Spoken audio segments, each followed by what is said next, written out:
heard my daughter's voice, filled with surprise and panic. In response, I desperately tried to hang on to my fading consciousness, but all my efforts were futile, and I fainted right in front of my daughter. When I came to, I was in a hospital bed, after having been rushed to the ER. My daughter was there, clutching my hand tightly, refusing to let go. I must have given her quite a scare. I was filled with guilt, about to apologize when she spoke before I could. "Mommy, the baby in your tummy says they don't want to get erased by Daddy." At her mysterious words, I held my breath in surprise. My name is Linda Williams. I'm a 27-year-old homemaker living with my husband Mark, who is 2 years my senior, and my 4-year-old daughter, Sarah. I used to work as a sports trainer until recently when I had to quit. The reason? I'm expecting our second child. I really didn't want to quit, but after my pregnancy was discovered, I started feeling unwell more often and had no choice but to leave. I was depressed after quitting a job I loved, but there were also good aspects. Up until then, Mark wasn't very helpful with housework or child raising, but he started taking the initiative for my sake. I'm worried about my health, but I'm glad that Mark is changing. At that time, I thought everything would be okay. "Mommy, wake up. It's morning." When I woke up to Sarah's innocent voice, it was 7 a.m. The school bus for Sarah's daycare arrives at 7:30 a.m. I jumped up in a hurry. "Shoot, Sarah, we need to get ready quickly." "What's wrong?" "We overslept. If we don't hurry, the bus will be here." While rushing my confused Sarah and leaving the room, I realized that I hadn't seen Mark anywhere. He usually leaves around 7:15 a.m., so he should still be at home. Maybe he's downstairs. Maybe he's having breakfast. Although a little annoyed that he didn't check on us, I headed for the stairs. That's when it happened. I slipped, and I felt a momentary sensation of being thrown into the air. "I'm going to fall!" Instinctively reaching out for the handrail, I managed to grab onto it and prevent myself from tumbling down the stairs. Oh, that was close. I put my hand on my stomach immediately, but I didn't hit it, and it doesn't hurt. Just as I breathed a sigh of relief, Sarah, looking pale, rushed over. "Mommy, are you okay?" "I'm fine, honey. Sorry for scaring you." Regaining my footing, I embraced Sarah. Then, Mark, who must have noticed the commotion, rushed over from downstairs. "What happened?" "I slipped and almost fell down the stairs." "Whoa, be careful." "I'm sorry, but it was like the floor was slippery." "What?" "And the floor seems to be cleaner than usual. I hadn't noticed until now, but the wooden floor in the hallway was sparkling, as if someone had polished it." Then Mark said in a flustered manner, "Oh, right. I waxed the floor last night." "Wax? Why would you do that all of a sudden?" "I noticed it while cleaning the floor, but I guess I got a little too excited. I'm sorry." "Oh, I see." I was surprised by the idea of him waxing the floor, which was something he had never done before. But he had been doing a lot of housework recently, so perhaps he had started noticing the little things. Once men start paying attention to details, they just can't stop, can they? Even though I found it a bit strange, I decided not to worry about it. A few days later, on a Sunday, Mark had to go to holiday work, so I decided to take Sarah to the park, just the two of us. Before, I would run around and play with Sarah, but I can't do that now. I watched Sarah playing on the swing. A water bottle Mark had prepared for me in hand. Who would have thought that Mark would start preparing things like water bottle for me? When Sarah was first born, Mark was so uninterested in anything to do with the house. It still brings tears to my eyes when I think about it. He also had no interest in Sarah. So every time I say something to him, he gets grumpy, and coming home from work became later and later. The fact that he now prepares a bottle of water for me is still a shock. But I can't hide how happy it makes me. Thinking about this and feeling a bit thirsty, I decided to take a sip of the tea Mark had prepared for me. Then, Mommy? After drinking about a quarter of the bottle, I suddenly felt dizzy and began to feel unstable on my feet. I grabbed onto the fence of the swing for support, but even then I could feel my strength fading, and it became increasingly difficult to stand. Mommy, what's wrong? Mommy. Hearing Sarah's surprised and worried voice, I desperately tried to hold on to my fading consciousness. If I faint here, I'll leave Sarah alone. But even with this thought, I fell right there while protecting my stomach. When I came to, the first thing that hit my eyes was a stark white ceiling. For a moment, I didn't understand where I was, but then I noticed the smell of disinfectant and the figure of a nurse appearing saying, "Are you all right?" I realized then that I was in a hospital. At the same time, I thought of Sarah.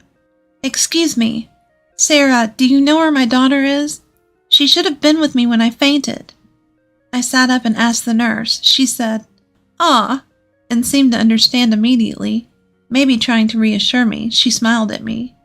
"She came to the hospital in an ambulance with you. She should be with your husband now." "My husband?" "He left work early to come here. He arrived a little while ago. He's such a caring husband." The nurse said that she would go and call them, and then left the room. Feeling relieved that Sarah was not alone, my head started to spin again, and I collapsed on the bed. Why? When there was no issue during my previous prenatal checkups? Was it because I moved around too much? Or did I eat something bad? As these thoughts spun around in my head, I suddenly remembered the tea from the water bottle that I had drank just before I fainted. Come to think of it, that tea. Just as I thought about this, the door opened, and the nurse, a doctor, Mark, and Sarah came in. Mommy! "Sarah, I'm glad. I'm sorry for leaving you alone." I'm okay, but what about Mommy? Are you okay, Mommy? "Yeah, I'm all right now." As I patted the head of Sarah, who had rushed over to me, the doctor smiled next to me. In the end, it was decided that I would be hospitalized for 2 or 3 days. After a thorough examination by the doctor and the nurse, they left the room. Mark said, "I'll go buy a drink," and he also left. In the hospital room, it was just me and Sarah. Then, Sarah seemed a bit restless and looked like she wanted to say something. "What's up, Sarah?" Mommy, can you keep a secret from Daddy? "Huh? Okay, but why?" Although I was wondering why, I nodded in agreement, and Sarah brought her face closer to me with a serious look. The baby is saying that they don't want to get erased by Daddy. "Huh?" I was momentarily speechless, unable to understand what Sarah was saying. Sarah then pursed her lips in dissatisfaction and spoke a little louder. The baby is saying Daddy's being mean, and the tea in the water bottle. At these words, I was taken aback, because I too had sensed an unusual bitterness in the tea from the water bottle. At the time of drinking, I thought maybe Mark had bought a different type of tea than usual and didn't give it much thought. But thinking about it now, I was hit by a terrible dizziness just after drinking that tea. I had a slight feeling somewhere in my heart that there might be some relation to the fainting incident. But what does it mean by the baby is saying? "Hey, Sarah." "I'm sorry I'm late. The cafeteria was crowded." Just as I was about to ask Sarah properly, Mark came back into the room. I swallowed my words in surprise, and Sarah seemed uncomfortable and buried her face in the bed. Mark looked at her with a puzzled expression. "Something happened?" "No, it's nothing." Well, whatever. I'm going home for today. I have to work tomorrow. Just rest up, okay?" Mark took Sarah's hand and left, but my daughter showed a momentary reluctance to leave. "Let's go home with Daddy today. Mommy is staying at the hospital." Okay. I can't help but feel uneasy about my daughter, who followed him without saying anything. I wonder if Sarah is okay. I was worried, but there was nothing I could do at the moment. I just had to make sure I could be discharged as soon as possible and crawled into bed. But I couldn't fall asleep easily, as Sarah's puzzling words kept coming to my mind. 3 days later, I was allowed to discharge. As my husband was working, my friend Kimberly came to pick me up. Kimberly was a friend from the same gym I worked at. She has been looking after me since I quit due to my health condition. I was shocked to hear you had fainted, but you seem to be doing much better than I thought. I've been sleeping so well in the hospital that I feel much better. I'm glad. I was worried because you're pregnant. While having such a conversation in the car heading home, I felt a bit uneasy inside. I had been constantly feeling sluggish and heavy-headed, but the discomfort improved in just a few days. The only unusual things I had done during that time were taking a break from housework and childcare and eating a balanced diet in the hospital. Upon thinking that, I suddenly realized something. So that means I didn't eat Mark's cooking yesterday.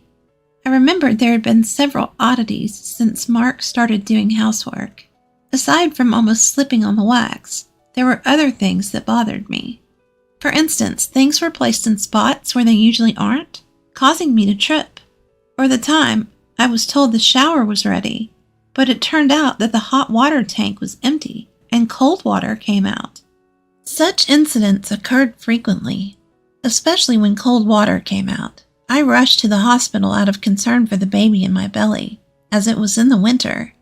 Fortunately, there were no problems, but it was a really nerve-wracking event. Of course, I thought these were just mistakes due to Mark's inexperience with housework. However, reconsidering now, each of them seemed to be something that could lead to irreversible consequences if one step was wrong. Linda, we're here. Yeah. Before I knew it, we'd arrived at the house. Seeing my silence, she looked at me with worry. If you're feeling sick, you should say so, okay? Yeah, I will. Well, you should rest for today at least. I'll pick up Sarah, okay? Thank you, I appreciate it. As we got out of the car together, I thought to myself that I should talk to Sarah properly once she's back.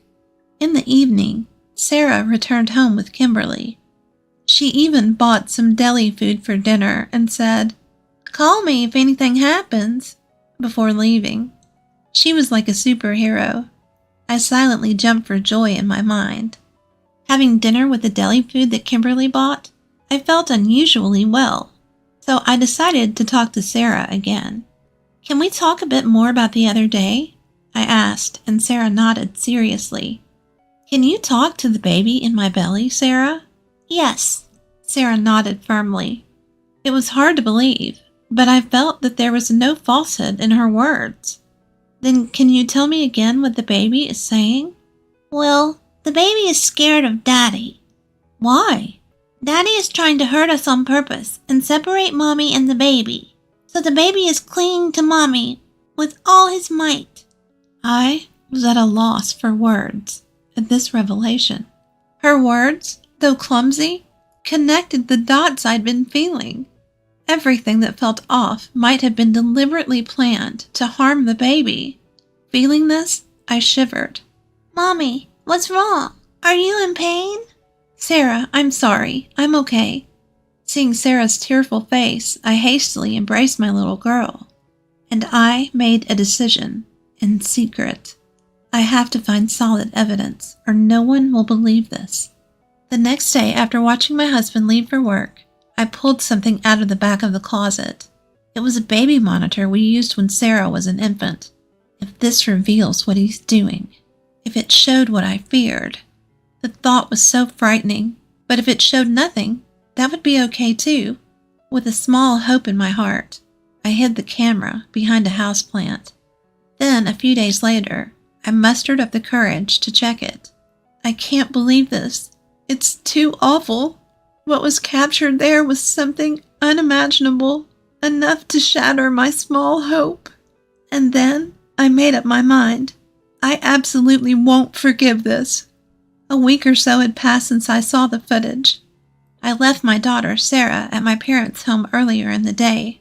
Then I tidied up the entire house and prepared a perfect dinner before Mark came home. Mark, who finally came home, was surprised to see the lavish meal set on the table. What's going on? I could have made dinner. I can't let you do anything dangerous anymore. Huh? What? What do you mean? I didn't miss the flash of caution in his eyes. I mean exactly what I said. What have you been feeding your pregnant wife all this time? I don't get it at all. My health has improved significantly since I stopped eating your cooking for the past week. What's that supposed to mean? I had pretended to eat my husband's cooking and threw them all away. When I told this to my husband, he was slightly shaken. Also, when I checked around the house, I noticed the non-slip pad under the rug was missing, and the anti-tip device on the bookshelf next to the bed was removed. I got goosebumps when I found these. These weren't just targeted at our baby. It implied I was also a target. When I glanced at Mark, his mouth was twitching as he tried to force a smile. Now that I think about it, there was a time when body wash had spilled on the bathroom floor after shower, and things fell from shelves. If I'd fallen and hit my stomach, it would have been a disaster. Those are just coincidences, right? Maybe I just made a little mistake. I thought so too, until I saw this. I thrust my phone in front of his face, and when I played the footage recorded on the baby monitor, there was Mark talking on the phone with someone, and his voice was clearly recorded. I get it, but it's not going as planned. It's surprisingly hard to make a person disappear in an accident. Well, two people. It would be best if the baby in the belly could disappear too. Those words from the video sent chills down my spine no matter how many times I hear them. Watching Mark, he was shaking minutely and trembling in silence. Despite being wary, I continued to speak. The person on the phone is a woman, isn't it? Once I'm gone, you're talking about doing this and that. Things too disgusting to even mention. That's bullshit. You're spying on me like this? I'll sue you. How dare you? Do you even understand what you've done? Shut up. Just shut up. No longer able to find excuses, Mark, his face bright red, lost control and lashed out at me. Instinctively, I hunched over to protect my stomach. Just as I did, a loud bang sounded, and the next moment, I heard Mark scream. "Landa, are you okay?" "Kimberly, thank you." I looked over with relief to find Kimberly, who easily subdued Mark and was laughing. In fact, she's a strong woman who has won the national wrestling tournament multiple times. For the day, I had asked Kimberly to stand by in the next room just in case. Mark, pinned down by Kimberly, was already reddening his face and bellowing. You think you're alive because of who? Me, right? Yet annoying demands to play with the kids and help with housework. If you all would just disappear, I could live freely. Just get lost for my sake, you idiot. So that's what you think. But thank you. Huh? Actually, you just helped me a lot by self-destructing. Saying so, I thrust my phone, which was in call mode, in front of Mark. The call was to 911. Actually, it had been in this state for a little while before, so all of Mark's words had gone straight through to the police. Please, not the cops. Mark was struggling to escape, but Kimberly had him firmly pinned down and he couldn't move. I'm sorry, I was wrong. Please, I apologize, forgive me. That's not something you can get away with just by apologizing. What you were about to do? Don't say such things. While Mark was thrashing around, the sound of several footsteps and a voice saying, "We're coming in," echoed, and the police officers entered through the door that was already unlocked. And in no time, Mark was taken away. Even on his way, Mark was pathetically clinging to me and pleading like, "Help me." A subsequent investigation revealed the plan by Mark and his mistress. The objective was to eliminate me, who was in their way, so they could be together. Even if they failed to get rid of me, they were contemplating a story that the loss of our child due to my carelessness would lead to divorce. Moreover, if they could blame it on me, they thought they could claim compensation at the time of divorce. The sheer audacity of it all leaves me speechless. But even now, when I think about what could have happened, if I hadn't noticed anything, it still sends chills down my spine. Mommy, the baby is happy. She says she can always be by your side. When I went to pick up Sarah, she said that right away. Yes, I'm so glad. It's all thanks to you. I thanked my daughter from the bottom of my heart, and tears of relief flowed. Mommy, why are you crying? The baby is looking forward to meeting you. I'm also very excited. About a month after Mark's arrest, our divorce was finalized. And a few months later from that, I gave birth to a healthy baby girl. Sarah is overjoyed at her sister's birth and has now become a very reliable big sister.